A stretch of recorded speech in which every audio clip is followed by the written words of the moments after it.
Investire sulla promozione delle tipicità e la Bottega del Parco è un passo fatto verso questo obiettivo. Il parco in oggetto è quello del Delta del Po, che a Rosolina ha inaugurato il primo corner situato a Palazzo dei Congressi in Piazzale Europa. Il territorio del Delta è un territorio da scoprire e lo sono anche molti dei prodotti peculiari che spesso non sono conosciuti e sono prodotti di elevatissima qualità. Parliamo della cozza DOP di Scardovari, del radicchio di Rosolina, del miele. Senza dimenticare poi altri prodotti importantissimi come il riso, il pane e tantissime specialità gastronomiche che vengono prodotte e vengono promosse dai tanti esercizi, dai tanti ristoranti che offrono queste specialità ai turisti e a coloro che vengono a visitare il nostro territorio.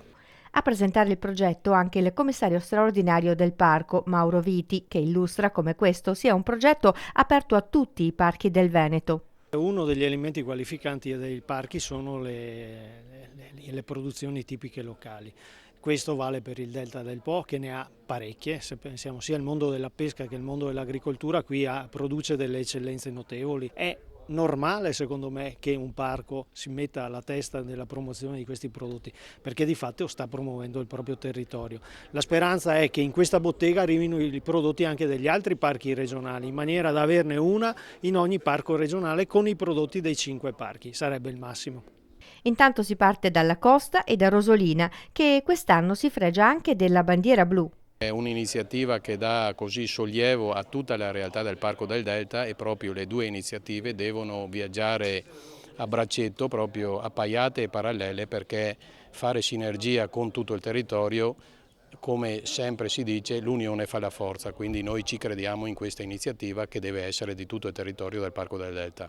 E intanto la stagione turistica sembra promettere bene. Le sensazioni sono buone, la stagione ci sta dando una mano quest'anno al contrario dell'anno scorso, quindi siamo fiduciosi proprio perché ci crediamo noi come amministrazione e anche gli operatori che hanno investito su quelle che è la propria attività e i risultati si stanno vedendo nonostante che la crisi purtroppo si prolunga, però noi stiamo investendo e abbiamo proprio così la voglia di far crescere ancora il nostro territorio. La località balneare del Polesine sta investendo molto in promozione, così come il Parco del Delta. In collaborazione col Parco del Delta del Po e con le associazioni di volontariato che operano nell'ambito dell'ambiente, cioè WWF e Legambiente, abbiamo appena presentato un calendario di manifestazioni legate appunto ai temi ambientali e naturalistici con cui i turisti potranno svolgere attività didattiche ed informative nell'arco della stagione e servono anche queste iniziative per implementare quella che è l'offerta necessaria al mantenimento del riconoscimento bandiera blu che quest'anno abbiamo ottenuto per la prima volta.